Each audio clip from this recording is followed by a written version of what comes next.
Hey guys, so my past couple sessions we've been going over a lot of problems like this, so I figured I would make one example problem video for you guys for you to look at and just make sure that you understand the concepts involved in problems like this. So let's get right into it.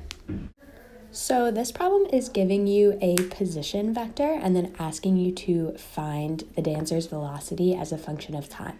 So basically all this problem is asking of you is to take the derivative of the function and then see what the value is at 0. It's pretty simple, but if you look at this problem and you're not familiar with the concepts and the vocab, you're not going to know what to do. So it's just important to know that the derivative of position will give you the velocity, and that goes the opposite way as well. So if you're given the velocity, the antiderivative will give you the position. So like I said, the first thing we're going to do is calculate the derivative. So this one's pretty simple.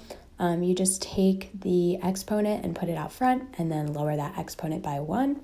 And you will end up with x prime of t being 0.06 times t squared minus 0.7 times t, and then plus 1.75.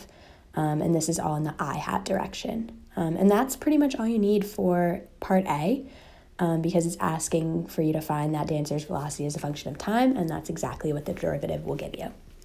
So now we can start on part B. All you're going to do here is take that derivative function that you found in part A and plug in points so that we can start graphing it.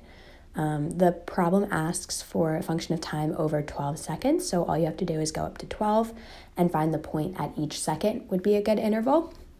And then lastly, we just plot the points that we came up with, and then this will give us the answer to part B. So you can see at time t equals 0, the dancer's velocity is 1.75 meters per second. And again, we just found that by plugging 0 into that derivative we found and plotting it just for some more clarity, and that'll give you the answer to part B.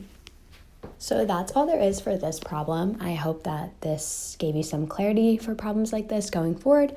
If you have any more questions, definitely book a session or email me, whatever works for you. So again, hope this video was helpful,